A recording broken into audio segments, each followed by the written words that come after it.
નમસ્કાર મિત્રો, શ્રી સારસ્વત વિદ્યાલય રાતા વાપી આપ સૌનું હાર્દિક સ્વાગત કરે છે.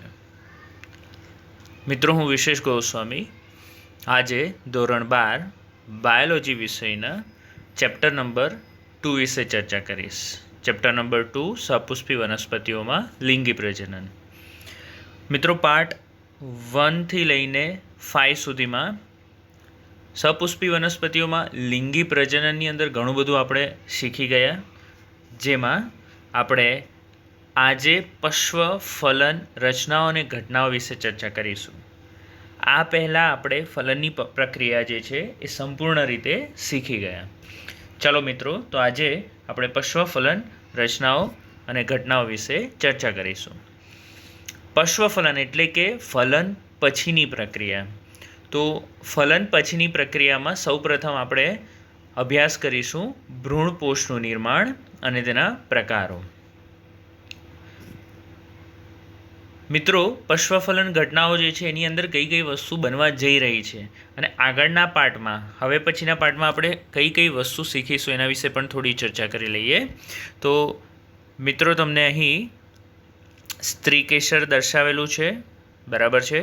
ત્યાર પછી આ ભ્રૂણપુટ છે, આ કાળા કલરમાં જે અહીં દર્શાવ્યું છે એ ઝૂમ કરીને અહીં ભ્રૂણપુટ દર્શાવ્યું છે, અને આ દ્વિદળીનો બીજ અને આ એકદળીનો બીજ અહીં દર્શાવ્યો છે. યુગ્મનજનું ભ્રૂણમાં રૂપાંતરણ થાય છે, બરાબર છે. તો અહીં 2 ડોટ બ્લુ બતાવ્યા છે, તેમાંથી આ જે નીચેનો ડોટ છે બ્લુ, બરાબર છે, એની વાત કરું છું. અથવા આપણે અહીં વાત કરીએ, આ આકૃતિની વાત કરીએ તો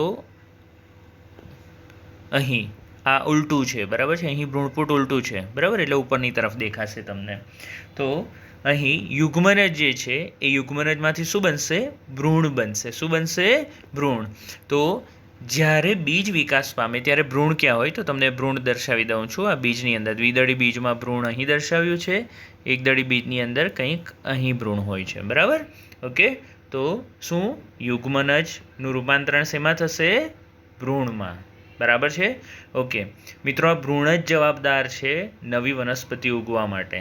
મતલબ કે વનસ્પતિનો મૂળ પ્રદેશ અને પ્રકાંડ પ્રદેશ જે છે એ આ ભ્રૂણમાંથી ઉત્પન્ન થાય છે. ચાલો, ત્યાર પછી બીજી રચના જોઈએ. પ્રાથમિક ભ્રૂણપોષ કોષ કેન્દ્ર, એટલે જેને આપણે PEN કીધું હતું, બરાબર છે. ઓકે, તો પ્રાથમિક ભ્રૂણપોષ કોષ કેન્દ્રનું ભ્રૂણપોષમાં રૂપાંતરણ થાય છે. તો મિત્રો, અહીં જે બીજો બ્લુ અહીંયા દર્શાવ્યો છે, સ્ત્રીકેસરમાં આકૃતિમાં જે બીજો બ્લુ દર્શાવ્યો છે, અથવા તમે અહીંયા પણ જોઈ શકો છો કે આ જે પ્રાથમિક ભ્રૂણપોષ કોષ કેન્દ્ર છે, પ્રાઇમરી એન્ડોસ્પર્મિક ન્યુક્લિયસ, બરાબર. આપણે બેવડું ફલન ભણી ગયા. એક ફલન અહીં થયું, બીજું ફલન અહીં થયું. બીજું ફલનમાં જે કોષ નિર્માણ પામ્યો, જે ત્રિકીય હતો, 3N, પ્રાથમિક ભ્રૂણપોષ કોષ કેન્દ્ર, એ પ્રાથમિક ભ્રૂણપોષ કોષ કેન્દ્ર રૂપાંતરિત થશે ભ્રૂણપોષની અંદર. ભ્રૂણપોષ એ બીજું કંઈ જ નથી પરંતુ સંગૃહિત ખોરાક છે. અને સંગૃહિત ખોરાક જે છે, સંગૃહિત ખોરાક શા માટે અહીં નિર્માણ થઈ રહ્યો છે? તો આ જે ફલિતાંડ છે, આ ફલિતાંડમાંથી અથવા યુગ્મનજમાંથી જ્યારે ભ્રૂણ બનવાનું હોય ત્યારે તેને ખોરાકની જરૂર પડે. તો એને ખોરાક પૂરો પાડવા, વિકસતા ભ્રૂણને પોષણ પૂરું પાડવા સૌપ્રથમ અહીં PENમાંથી શું બનશે? ભ્રૂણપોષ બનશે. ભ્રૂણપોષ બન્યા પછી આ ભ્રૂણપોષનો ખોરાક કોણ ઉપયોગ કરશે? યુગ્મનજ. અને યુગ્મનજ શું કરશે? પોતાનો વિકાસ કરીને ભ્રૂણ બનાવશે, બરાબર છે. તો આ રીતે ભ્રૂણ બનશે. જ્યારે ભ્રૂણ બનતું હોય ત્યારે ઘણીવાર આ જે ભ્રૂણપોષ છે, ભ્રૂણપોષ સંપૂર્ણ રીતે વપરાઈ જાય, બરાબર. તો જ્યારે બીજનું નિર્માણ થાય ત્યારે બીજમાં તમને ક્યાંય ભ્રૂણપોષ જોવા ન મળે. તો આવા બીજને અભ્રૂણપોષી બીજ કહેવાશે, બરાબર છે. ઓકે, વાલનું બીજ જે અહીંયા દર્શાવ્યું છે કેવું છે? અભ્રૂણપોષી બીજ. એટલે કે બીજમાં હવે ભ્રૂણપોષ નથી. કેમ નથી? કારણ કે જ્યારે ભ્રૂણનું નિર્માણ થતું હતું ત્યારે બધો જ ભ્રૂણપોષ વપરાઈ ગયો. બીજું એક મિત્ર અહીંયા ઉદાહરણ આપેલું છે, મકાઈ છે, એકદળી મકાઈ. તો મકાઈની અંદર આ જે ઉપરનો પ્રદેશ છે એ ભ્રૂણપોષ છે, બરાબર છે. તો અહીં ભ્રૂણપોષ ભ્રૂણના નિર્માણ વખતે વપરાયો, પરંતુ બધો નથી વપરાતો, થોડોક રહી ગયો, એ બીજમાં સંગ્રહિત થઈ ગયો, તો આવા બીજને ભ્રૂણપોષી બીજ કહેવામાં આવે છે. મિત્રો આના વિશે આપણે સવિસ્તાર સમજીશું. અત્યારે મેં જસ્ટ તમને એક હિન્ટ આપી છે. અંડક આવરણનું બીજાવરણમાં રૂપાંતરણ થાય છે. મિત્રો આ જે અંડક છે, બરાબર છે, આ અંડક જે છે એ અંડકમાં કેસરી કલરની જે આજુબાજુ પટ્ટીઓ દર્શાવી છે, તમને યાદ હોય તો એને અંડક આવરણ કહેવાય, બરાબર ને? એ અંડક આવરણ જે છે પછી શું બનશે? તો બીજનું બીજાવરણ બનશે. શું બનશે? બીજનું બીજાવરણ, બરાબર? ઓકે. અંડકનું બીજમાં રૂપાંતરણ થાય એટલે આખું જે અંડક છે એ અંડક શેમાં રૂપાંતરિત થઈ જશે? બીજમાં રૂપાંતરિત થશે. અને બીજાશય એટલે કે આખું જે બીજાશય છે એ બીજાશયનું રૂપાંતરણ શેમાં થશે? તો ફળમાં થશે. શેમાં થશે? ફળમાં, બરાબર? તો મિત્રો એકવાર ફરીથી જોઈ લઈએ. ચાલો, બીજાશય જે છે એનું રૂપાંતરણ ફળમાં થયું. હવે બીજાશયની અંદર જઈએ તો અહીં આ જે અંડકનું આવરણ છે એ શું બનશે? બીજનું આવરણ બનશે. ઓકે. અંડક જે છે એ શું બનાવશે? બીજ બનાવશે. ઓકે. ત્યાર પછી જે યુગ્મનજ છે એ યુગ્મનજમાંથી બનશે ભ્રૂણ, બરાબર? અને જે PEN છે, પ્રાથમિક ભ્રૂણપોષ કોષ કેન્દ્ર, એમાંથી બનશે ભ્રૂણપોષ.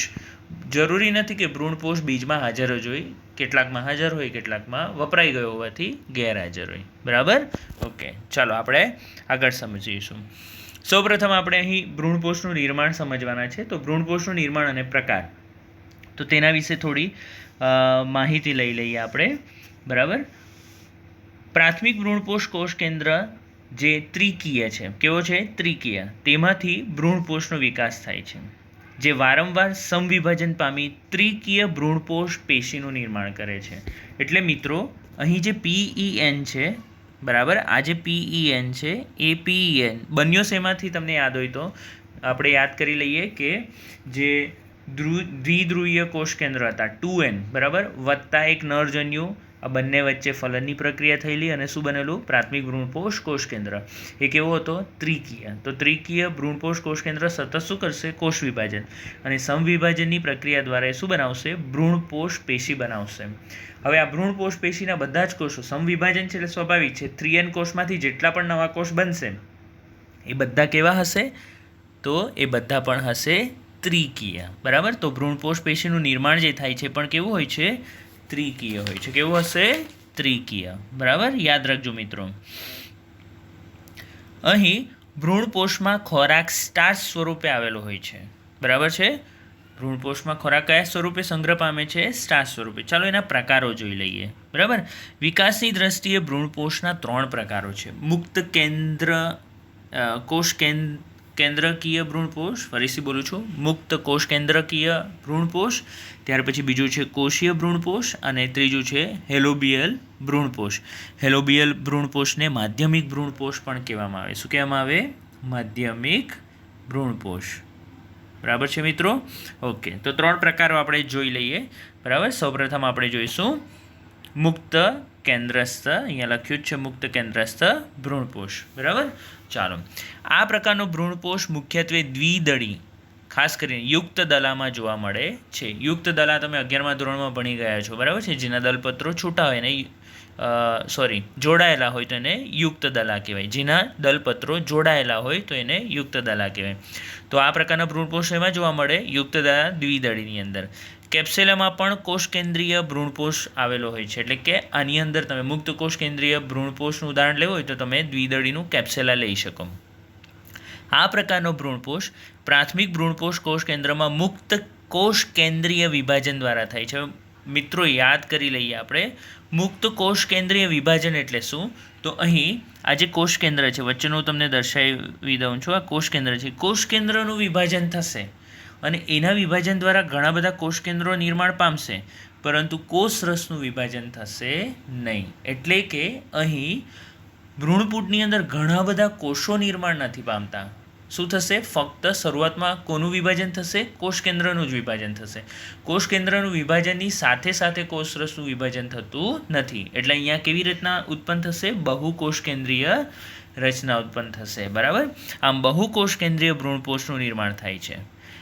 બાદમાં કોષ રસનું પણ વિભાજન, ત્યાર પછી કોષ રસનું વિભાજન પણ સાથે સાથે થાય છે, જેથી બહુકોષીય ભ્રૂણપોષ રચાય છે. મિત્રો યાદ રાખજો, મુક્ત કોષ કેન્દ્રીય ભ્રૂણપોષનો મતલબ જ થાય, આ પહેલું જે ઉદાહરણ અહીં દર્શાવ્યું છે મુક્ત કોષ કેન્દ્રીય પ્રકારનો છે, કે જેમાં યાદ રાખવું કે કોષ કેન્દ્રનું વિભાજન શરૂઆત થઈ જશે, કોષ કેન્દ્રો વિભાજિત પણ થઈ જશે, પરંતુ તે કોષરસ વિભાજનને અનુસરશે નહીં. એના લીધે ઘણા બધા કોષ કેન્દ્રો બની જશે. આ કોષ કેન્દ્રો બધા ત્રિકીય જ હશે, કારણ કે સમવિભાજન થઈ રહ્યું છે, પરંતુ કોષરસનું વિભાજન શરૂઆતમાં થશે નહીં. ત્યાર પછી જે ભ્રૂણપોષ બનશે એ ભ્રૂણપોષમાં કોષરસનું પણ વિભાજન થશે, અને ભ્રૂણપોષ બહુકોષીય ભ્રૂણપોષની રચના કરશે. આ પ્રકારનો ભ્રૂણપોષ એ આવૃત બીજધારીમાં સૌથી સામાન્ય છે. લીલા નારિયેળમાં દૂધિયું પ્રવાહી જે જોવા મળે છે, જે કોષ કેન્દ્રીય ભ્રૂણપોષનું ઉદાહરણ છે. મિત્રો યાદ રાખજો, બરાબર. શું તમે જે નારિયેળનું પાણી પીવો છો, બરાબર, એ નારિયેળનું પાણી દૂધિયું પ્રવાહી જે છે એ બીજું કંઈ જ નથી. શું છે? કોષ કેન્દ્રીય ભ્રૂણપોષ છે, બરાબર, જેને પ્રવાહિત બહુકેન્દ્રિકી કહેવામાં આવે છે. આ પ્રકારનો ભ્રૂણપોષ લગભગ બધી જ આવૃત બીજધારી વનસ્પતિમાં જોવા મળે છે. ચાલો બીજું જોઈ લઈએ આપણે, કોષીય ભ્રૂણપોષ. કોષીય ભ્રૂણપોષ આ બીજા નંબરનો જે દર્શાવેલો છે અહીંયા, તે કોષીય ભ્રૂણપોષનું ઉદાહરણ છે. મિત્રો આમાં કોષ કેન્દ્ર વિભાજન થશે અને કોષરસ વિભાજન થશે, બરાબર. તરત જ કોષ કેન્દ્ર કોષરસ વિભાજન થઈ જશે, એટલે સતત કોષો બનતા જશે. તો અહીં આ પ્રકારનો ભ્રૂણપોષ યુક્તદલા સમૂહમાં જોવા મળે છે. પહેલામાં કયું હતું? યુક્તદલા જ હતું, બરાબર છે. આની અંદર પણ તમને યુક્તદલાના અમુક સમૂહમાં તે જોવા મળે. વિકાસ દરમિયાન પ્રાથમિક ભ્રૂણપોષ કોષ કેન્દ્રનું દરેક વિભાજન કોષરસ વિભાજનને અનુસરશે. આથી શરૂઆતથી જ ભ્રૂણપોષ કોષીય સ્વરૂપે અહીં જોવા મળશે. મિત્રો આપણે જે પહેલો પ્રકાર જોયા એમાં શરૂઆતથી આપણને કોષીય સ્વરૂપની જોવા મળેલું. શરૂઆતમાં તો ફક્ત કોષ કેન્દ્રો જ બહુગુણિત થતા હતા, વિભાજિત થતા હતા. અહીં શું થશે? બીજા નંબરની વાત કરીએ તો બીજા નંબરની અંદર તમે જોઈ શકો છો આ જે PEN છે એ PEN વિભાજિત થઈને બે કોષ કેન્દ્ર બનાવે ને તરત જ કોષરસનું વિભાજન બી થાય. તો તમે જોઈ શકો છો બે કોષો બન્યા, બરાબર અહીંયા. ચાલો ત્યાર પછી સતત એનું કોષ વિભાજન થશે અને ઘણા બધા કોષો બનશે અને અહીં ભ્રૂણપોષનું નિર્માણ કરશે. મિત્રો અહીંયા ઉપર જે દર્શાવ્યું છે, બરાબર છે, આ જે અહીંયાથી શરૂઆતથી આપણે જોઈએ તો શરૂઆતથી આ જે છે એ શું છે? તો એ છે આપણું યુગ્મનજ, કે જેમાંથી વિકાસ થઈને શું બનશે? ભ્રૂણનું નિર્માણ થશે અને ભ્રૂણને ખોરાક પણ પૂરો પાડશે, તો આ ભ્રૂણપોષ ખોરાક પૂરો પાડશે, બરાબર. કોષીય પ્રકાર છે. આની અંદર ફક્ત કોષ કેન્દ્રનું શરૂઆતમાં વિભાજન થયું અને કોષરસનું વિભાજન ખૂબ પાછળથી થયું. આની અંદર શરૂઆતથી જ કોષ કેન્દ્રનું વિભાજન, તેની સાથે સાથે જ કોષરસનું વિભાજન. તો આ થયું કોષીય ભ્રૂણપોષ, બરાબર. છેલ્લો આપણે પ્રકાર જોઈએ, હેલોબિયલ ભ્રૂણપોષ અથવા એને માધ્યમિક ભ્રૂણપોષ કહેવાય. આ પ્રકારના ભ્રૂણપોષના વિકાસ દરમિયાન અસમાન કોષરસ વિભાજનને અનુસરીને પ્રાથમિક ભ્રૂણપોષ કોષ કેન્દ્રનું વિભાજન થાય છે. તો મિત્રો અહીં તમે જોઈ શકો છો કે આ જે કોષ કેન્દ્ર છે એનું વિભાજન થયું અને બે કોષ બની ગયા, પરંતુ કોષરસનું સરખું વિભાજન થવું જોઈતું હતું. આ રીતે તેની જગ્યાએ કેવું અસમાન વિભાજન થયું. તો અહીંયા કોષરસ વધુ આવી ગયો, અહીંયા કોષરસ ઓછો આવ્યો, જેના લીધે એક કોષ નાનો, અહીં તમે જોઈ શકો છો એક કોષ નાનો અને એક કોષ કેવો રહી ગયો? મોટો થઈ ગયો, બરાબર. આથી અસમાન કદના કોષોનું નિર્માણ થાય છે. બીજ છિદ્ર તરફનો કોષ મોટો હોય છે. યાદ રાખજો મિત્રો, આ અંડ છિદ્ર તરફ લખેલું છે, એને તમે બીજ છિદ્ર પણ કહી શકો. તો બીજ છિદ્ર તરફનો જે કોષ હોય છે કેવો હોય છે? કદમાં મોટો હોય છે. હવે દરેક કોષમાં મુક્ત કોષ કેન્દ્રીય વિભાજન થાય છે, જેના પરિણામે બહુકોષ કેન્દ્રીય, બરાબર. એટલે શરૂઆતમાં જે થયું વિભાજન એ કોષીય વિભાજન થયું. ત્યાર પછી હવે જે વિભાજન થશે એ કેવું થશે? મુક્ત કોષ કેન્દ્રીય. એટલે આ કોષ કેન્દ્ર સતત કોષ વિભાજન કરશે, પરંતુ કોષરસનું વિભાજન નહીં થશે. એવી જ રીતે આ નીચેનો કોષ પણ કોષ વિભાજન પામશે, પરંતુ એના કોષરસ વિભાજન પામશે નહીં. એટલે કે ફરીથી તમને કહી દઉં છું કે અહીં મધ્યસ્થી હેલોબિયન પ્રકાર એટલે જ કીધું છે, કારણ કે શરૂઆતમાં શું થયું? કોષ કેન્દ્રનું વિભાજન થયું, કોષરસનું વિભાજન થયું, બરાબર. ઓકે, એટલે કંઈક આ પ્રકારે થયું, પણ અસમાન પ્રકારે. પછી શું થયું? તો કોષ કેન્દ્રોનું વિભાજન થવા માંડ્યું સતત, પણ કોષરસનું વિભાજન નહીં થયું, એટલે કે આ પ્રકારે. એટલે આને કહેવામાં આવે છે માધ્યમિક ભ્રૂણપોષ, બરાબર. અને ત્યાર પછી આ જે કોષ કેન્દ્રો છે કોષરસનું બી વિભાજન કરશે અને સંપૂર્ણ ભ્રૂણપોષનું નિર્માણ કરે છે, એટલે કે કોષીય ભ્રૂણપોષમાં રૂપાંતરિત પામે છે. આવા પ્રકારનું ભ્રૂણપોષને હેલોબિયલ શ્રેણીમાં એટલે કે એકદળીમાં મૂકવામાં આવે છે, એકદળીમાં જોવા મળે છે અને તે મધ્યમવર્તી પ્રકારનું ભ્રૂણપોષ છે. બરાબર મિત્રો? ઓકે, ભ્રૂણપોષની કેટલીક આપણે શું કહેવાય એક્સ્ટ્રા પોઈન્ટ્સ જોઈ લઈએ કે કેટલીક આવૃત બીજધારીમાં ભ્રૂણપોષ ગેરહાજર હોય, એમાં ભ્રૂણપોષ જોવા મળતું નથી. તો ઉદાહરણ તરીકે ઓર્કિડેસી, તમે આ નોંધ કરી શકો છો. ઓર્કિડેસી, પોડોસ્ટેમેસી અને ટ્રેપેસી. બરાબર? ટ્રેપેસી એટલે કે સિંગોડા ઉદાહરણ તરીકે લઈ શકો. અપવાદ રૂપે કેટલાક વનસ્પતિમાં ત્રિકીય ભ્રૂણપોષ, આપણે મિત્રો અત્યારે જોયું કે ભ્રૂણપોષ હંમેશા કેવું છે? ત્રિકીય. કેમ? કારણ કે બન્યું શેમાંથી? પીએનમાંથી, અને પીએન બી કેવું છે? ત્રિકીય. તો અહીં આજે મોટેભાગના વનસ્પતિઓની અંદર ત્રિકીય ભ્રૂણપોષ હોય, પરંતુ કેટલાકમાં દ્વિકીય ભ્રૂણપોષ પણ જોવા મળે. તો ઉદાહરણ તરીકે તમારે લખવું હોય તો ઓએનોથેરા ઉદાહરણ લઈ શકો. મકાઈ તથા ટામેટામાં મોઝેક પ્રકારનો ભ્રૂણપોષ જોવા મળે છે. મોઝેક પ્રકારનો એટલો કીધો છે કારણ કે તેમાં જુદા જુદા રંગના ટપકા આવેલા જોવા મળે છે, એટલે એને મોઝેક પ્રકારનો કહેવામાં આવે છે. બરાબર છે મિત્રો?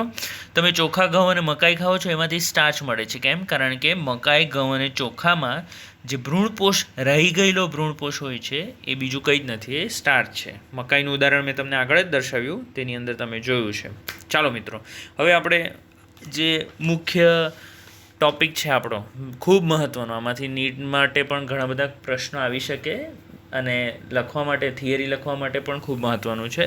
તો ભ્રૂણનો વિકાસ જોઈએ આપણે.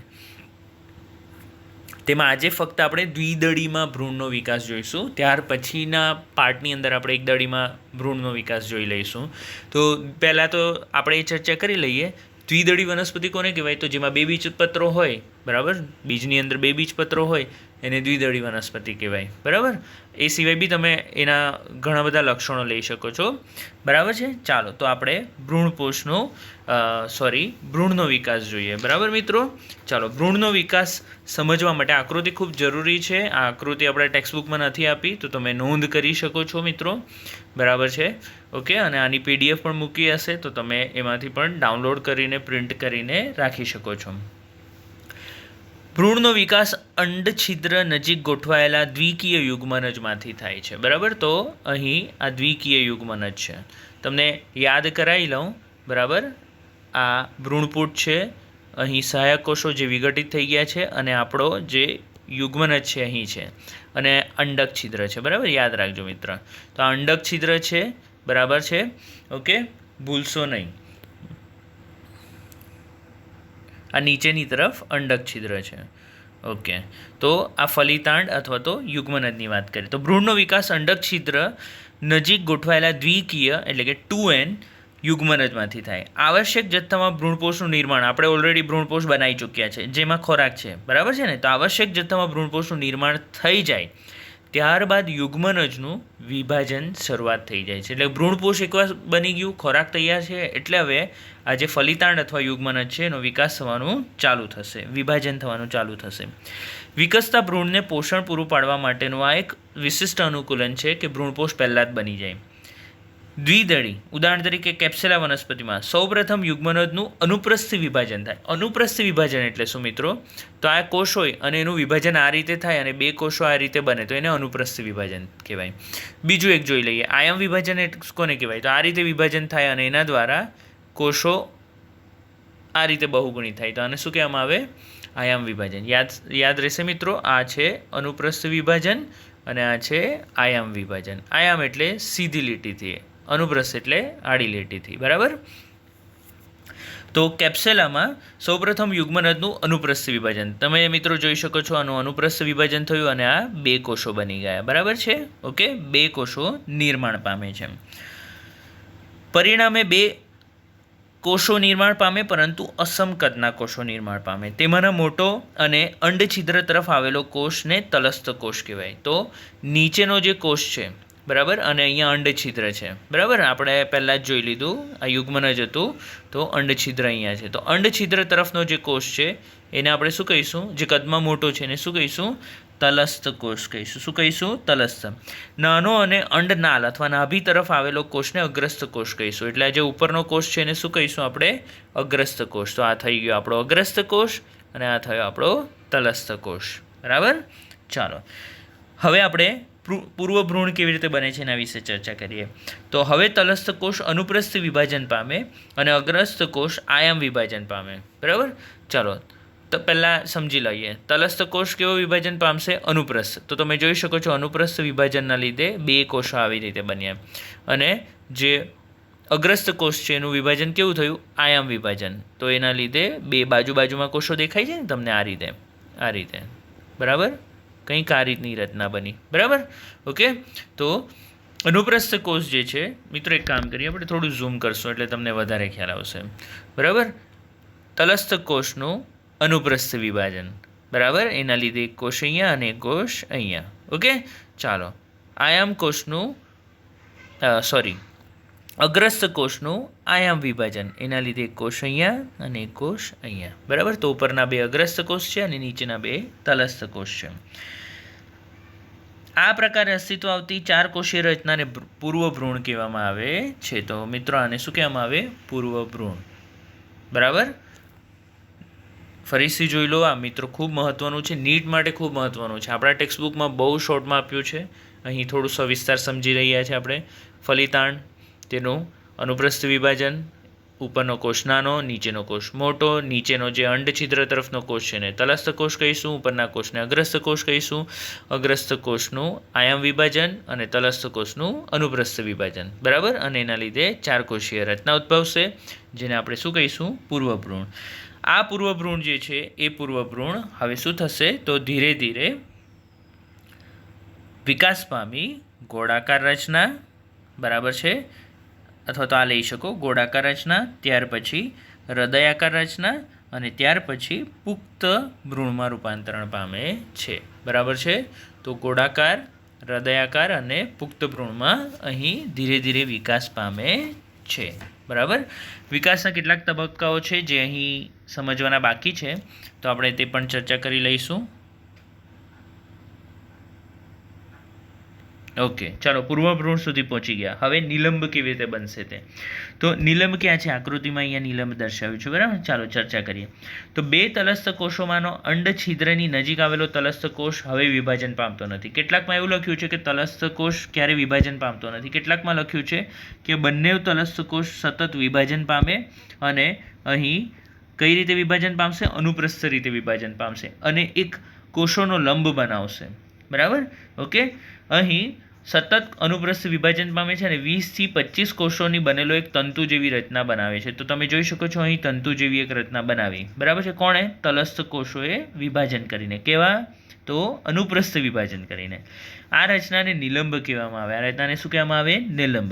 નિલંબની રચનાના ફળ સ્વરૂપે અગ્રસ્થ કોષમાંથી વિકસતો ભ્રૂણ ભ્રૂણપૂટના મધ્ય પ્રદેશ તરફ ધકેલાય છે અને ત્યાં તેના પોષણ માટે ભ્રૂણપોષ પ્રાપ્ત થાય છે. બરાબર છે મિત્રો. તો હું તમને સમજાવી દઉં છું કે અહીં આ નિલંબ નિર્માણ થવાને લીધે જે અગ્રીય પ્રદેશ છે, અગ્રીય પ્રદેશ ક્યાં પહોંચી ગયો? તો અગ્રીય પ્રદેશ સીધો પહોંચી ગયો ભ્રૂણપોષ પાસે. ક્યાં પહોંચી ગયો? ભ્રૂણપોષ પાસે. તો મિત્રો સમજાવી દઉં છું કે તમે જોઈ શકો છો અહીંયા શું હતું? તો આ ફક્ત યુગ્મન જ હતો. એ વિકાસ પામશે. એણે ક્યાં સુધી પહોંચવાનું છે? તો આ ભ્રૂણપોષ સુધી પહોંચવાનું છે. ક્યાં સુધી? ભ્રૂણપોષ. તો નિલંબ જે છે નિલંબ શું કરશે? લંબાઈને એને ભ્રૂણપોષ સુધી પહોંચાડી આપશે. બરાબર. અગ્રસ્ત ભાગને ક્યાં સુધી પહોંચાડશે? ભ્રૂણપોષ સુધી પહોંચાડશે. હવે ખ્યાલ આવ્યો કે નિલંબ કેમ મહત્વનું છે? બરાબર. તો નિલંબ મહત્વનું છે કે ભ્રૂણના અગ્રીય પ્રદેશ કે જે વિકાસ થઈ રહ્યો છે અને જેને પોષણની જરૂર છે એને ક્યાં સુધી પહોંચાડી આપશે આ નિલંબ રચના? તો અગ્ર ભાગને એ ભ્રૂણપોષ સુધી પહોંચાડવામાં મદદ કરે છે. આ દરમિયાન અગ્રસ્ત કોષ ફરી એકવાર આયામ વિભાજન પામે છે અને આ વિભાજન પ્રથમ વિભાજનને કાટખૂણે હોય છે. બરાબર. અહીં તમે જોઈ શકો છો કે આ બે અગ્રસ્ત કોષ હતા એ કાટખૂણે વિભાજન પામીને ફરીથી કોષ વિભાજન કરશે. બરાબર છે. અને આવી રીતે કોષ વિભાજન દ્વારા ટોટલ 8 કોષીય રચના નિર્માણ પામશે અને આને ભ્રૂણીય અષ્ટક કહેવામાં આવે છે. શું કહેવામાં આવે છે? ભ્રૂણીય અષ્ટક. તો સૌપ્રથમ જે 2 કોષ હતા એ 2 કોષનું કાટકોણે વિભાજન પામ્યું, એટલે કેટલા કોષ બન્યા? 4. આ 4 કોષ ફરીથી એકવાર વિભાજન પામે, જે અગાઉના બંને વિભાજનને કાટખૂણે હોય, અને આ કારણે 8 કોષીય રચના ઉદ્ભવે છે અને ભ્રૂણીય અષ્ટકની રચના નિર્માણ થાય છે. હવેનું વિભાજન આ 8 કોષોને પરિઘવર્તી વિભાજન દ્વારા 16 કોષોમાં રૂપાંતરણ પામે છે. બરાબર છે? તો આ જે 8 કોષીય રચના છે એ 8 કોષીય રચનાની પરિઘ વિસ્તારમાં, બરાબર છે, પરિઘ વિસ્તારમાં કોષ વિભાજન થશે એમનું, અને તમે જોઈ શકો છો અહીં 16 કોષીય રચના નિર્માણ પામે છે. કેટલી? 16 કોષીય રચના. બરાબર. તમને આકૃતિની અંદર ફક્ત અહીંયા 4 ને 4 8 જ દેખાતા છે, તો તમારે પાછળની સાઈડ પણ આ એટલા ગણી લેવાના, એટલે ટોટલ કેટલા થશે? 16 કોષીય રચના. બરાબર છે? તો 16 કોષીય રચના નિર્માણ પામે છે. ચાલો, આ 16 કોષીય રચના મહત્વની છે અને એના નામ આપેલા છે, તો જોઈ લઈએ આપણે. પહેલું છે અગ્રસ્ત અષ્ટક. તો ઉપરના જે 8 છે, બરાબર, આ 4 ઉપરના 4 તમને દેખાઈ રહ્યા છે અહીંયા, બરાબર છે, 4 પ્લસ પાછળની તરફ બી 4 હશે, એટલે ટોટલ 8 થયા. તો એને કહેવાય અગ્રસ્ત અષ્ટક. અથવા તો એ કઈ તરફ છે? તો મિત્રો યાદ રહેવું જોઈએ કે તલસ્થ કોષ કઈ બાજુ હોય છે? અંડક છિદ્ર તરફ. અને આ જે પ્રદેશ છે કઈ તરફ હોય છે? નાભી પ્રદેશ તરફ અથવા તો અંડનાળ તરફ. બરાબર ને? તો અગ્રસ્ત અષ્ટકનું બીજું નામ આપેલું છે અંડતલી અષ્ટક. આનું બીજું નામ શું આપેલું છે? અંડતલ. કેમ? કારણ કે એ ભાગ કઈ તરફ છે? અંડતલ અથવા નાભી તરફ છે, એટલે એને કહેવાય અગ્રસ્ત અષ્ટક અથવા અંડતલીય અષ્ટક. બરાબર. નીચેનો જે છે, આ નીચેનો જે ભાગ છે એને કહેવામાં આવે અંડછિદ્રીય અષ્ટક. એટલે કે નીચેના 8 કોષોની જે રચના છે એને કહેવામાં આવે તલસ્થ અષ્ટક અથવા તો અંડછિદ્રીય અષ્ટક. બરાબર. અગ્રસ્ત અષ્ટકમાંના જે કોષો છે એમાંથી શું નિર્માણ પામે છે? મિત્રો યાદ રાખજો, હા, ખૂબ મહત્વનું છે, એક્ઝામમાં નીટમાં પૂછાય છે, નોંધ કરી રાખજો. અગ્રસ્ત અષ્ટક તો અંડતલ તરફની દિશામાં ગોઠવાયેલું અષ્ટક છે, તેના અગ્રસ્ત અષ્ટક અથવા તો અંડતલીય અષ્ટક કહેવાય. તેમાંથી ભ્રૂણના પ્રરોહાગ્ર, ઉપરાક્ષ અને બીજપત્રોનું નિર્માણ થાય છે. મિત્રો આ નામ તમારા માટે જો નવા હોય તો આપણે ટૂંક સમયમાં એના વિશે ચર્ચા કરીશું, એટલે તમને ખ્યાલ આવી જશે કઈ કઈ વસ્તુ બનશે. તો ભ્રૂણના કયા કયા ભાગો બનશે? પ્રરોહાગ્ર બનશે, ઉપરાક્ષ બનશે અને બીજપત્રોનું નિર્માણ થાય છે. ચાલો નીચેનો ચર્ચા કરીએ. તલસ્થ અષ્ટક. પાછળ આ નીચેની વાત કરીએ છીએ તલસ્થ અષ્ટક. તો તલસ્થ અષ્ટકની વાત કરીશું તો પાછળ ગોઠવાયેલું અષ્ટક બીજ છિદ્ર તરફની દિશામાં છે, તેને તલસ્થ અષ્ટક અથવા અંડછિદ્રીય અષ્ટક કહેવાય. તેમાંથી વિકાસ પામી ભ્રૂણનો અધરાક્ષ, આદિમૂળનું કેન્દ્રસ્થ પ્રદેશનું નિર્માણ થાય. 2 વસ્તુનું નિર્માણ આમાંથી થશે. કઈ કઈ વસ્તુનું? તો ભ્રૂણના અધરાક્ષનું અને આદિમૂળના કેન્દ્રસ્થ પ્રદેશનું નિર્માણ થાય છે. બરાબર. ચાલો પછી બીજો એક નવો શબ્દ છે અધોવર્ધ કોષ. બરાબર. તો મિત્રો આ જે કોષ છે એને અધોવર્ધ કોષ કહેવાય. શું કહેવાય? અધોવર્ધ કોષ. બરાબર. નીલમનો સૌથી ઉપરનો કોષ કે જે આ 16 કોષીય રચના સાથે જોડાયેલો છે અથવા તો ચોંટેલો છે, તો એને કહેવાય અધોવર્ધ કોષ. નીલમનો અગ્રસ્થ કોષના સંપર્કમાં રહેલો મોટો કોષને અધોવર્ધ કોષ કહેવાય. બરાબર. અને તે આદિમૂળના પરિઘ પ્રદેશનું નિર્માણ કરે છે અને મૂળ ટોપનું પણ નિર્માણ કરે છે. બરાબર. 2 વસ્તુનું નિર્માણ કરે. કઈ કઈ વસ્તુનું? તો આદિમૂળનો જો આદિમૂળનો કેન્દ્ર પ્રદેશ કોણે નિર્માણ કરેલો? તો આ તલસ્થ કોષે, તલસ્થ અષ્ટકે. તો પરિઘ રહી ગયો ને, તો આદિમૂળનો જે પરિઘ વિસ્તાર છે કોણ બનાવશે? તો આ અધોવર્ધ કોષ. બરાબર. અને મૂળ ટોપનું પણ નિર્માણ કરે છે. મિત્રો મૂળ ટોપ વિશે તમે ચર્ચા કરી હશે, ભણ્યા હશો 11મા ધોરણમાં. બરાબર. તો અહીં ત્યાર પછી સતત વિકાસ પામે છે અને ગોળાકાર રચના, ત્યાર પછી હૃદયાકાર રચના અને ત્યાર પછી સંપૂર્ણ વિકસિત કોષમાં નિર્માણ પામે છે. બરાબર. ચાલો અષ્ટક ફરીથી એકવાર અહીં મૂક્યો છે. બરાબર છે, રિવિઝન માટે જોઈ લો. અહીંયા આ જે અષ્ટક છે, ઉપરના જે 8 કોષો છે એ 8 કોષોને આપણે શું કહીશું? અગ્રસ્ત અષ્ટક. તેમાંથી શું બને? પ્રરોહાગ્ર, ઉપરાક્ષ અને બીજપત્ર. બરાબર છે. ત્યાર પછી આ નીચેના 8 કોષીય રચના છે એને કહેવામાં આવે તલસ્થ અષ્ટક અથવા અંડછિદ્રીય અષ્ટક. તેમાંથી શું બને? અધરાક્ષ અને આદિમૂળનો કેન્દ્ર પ્રદેશ. ત્યાર પછી આ જે કોષ અહીં દર્શાવ્યો છે એને કહેવાય અધોવર્ધ કોષ, કે જેમાંથી આદિમૂળનો પરિઘ પ્રદેશ અને મૂળ ટોપનું નિર્માણ થાય છે. બરાબર છે મિત્રો. અહીં 3 રચના બતાવી છે. ગોળાકાર રચના, બરાબર. ત્યાર પછી હૃદયાકાર રચના અને ત્યાર પછી છેલ્લે સંપૂર્ણ એટલે કે પુખ્ત ભ્રૂણ દર્શાવેલું છે. બરાબર? ઓકે.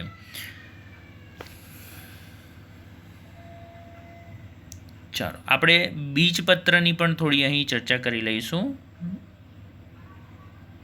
એટલે કે બીજની પણ થોડી ચર્ચા કરી લઈશું. બરાબર છે?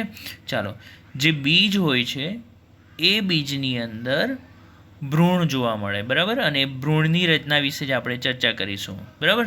તો અહીં ભ્રૂણ શું છે એના વિશે આપણે ચર્ચા કરીએ. કેપ્સેલાના અંડકનો દેહ વક્રાકાર આવેલો હોવાથી ભ્રૂણ પણ વક્ર બને છે. બરાબર? તો આપણે આગળની જે આકૃતિ જોઈ એની અંદર એક આકૃતિમાં સ્પષ્ટતા કરી લઈએ કે આ ભ્રૂણ તમને દેખાય છે કેવો છે? વક્ર છે. કેવો છે? વક્ર. કેમ? કારણ કે આપણે જે અહીં અભ્યાસ કરી રહ્યા છે એ શેનું ભ્રૂણની અભ્યાસ કરી રહ્યા છે? તો અહીં આપણે કેપ્સેલા વનસ્પતિના ભ્રૂણનો વિકાસ ભણી રહ્યા છે. અને કેપ્સેલાનું જે અંડક છે કેવું છે? કયા પ્રકારનું છે? તો મિત્રો આપણે પ્રકારો ભણેલા હતા. બરાબર ને? એમાં વક્ર પ્રદેશયુક્ત અંડક ભણેલા. તો વક્ર પ્રદેશયુક્ત અંડક હોવાથી ભ્રૂણ પણ કેવું બનશે? વક્ર બનશે. કેવું બનશે? વક્ર બનશે. કેપ્સેલાની અંદર જ ચર્ચા કરી રહ્યા છે. બરાબર મિત્રો? યાદ રાખજો. ભ્રૂણની આવી વક્ર સ્થિતિને ટોર્પેડો કહેવામાં આવે છે. પ્રાંકુર અને આદિમૂળની વચ્ચે આવેલા અક્ષને ભ્રૂણીય અક્ષ કહેવાય. બરાબર? તો મિત્રો અહીં આપણે જોઈ લઈએ, દરેકે દરેક આ વસ્તુને એક વાર સમજી લઈશું. તો આને ભ્રૂણીય અક્ષ કહેવાશે. શું કહેવાશે? આને ભ્રૂણીય અક્ષ કહેવાશે. યાદ રાખજો હા મિત્રો, આ વચ્ચેના પ્રદેશને કહેવાય ભ્રૂણીય અક્ષ.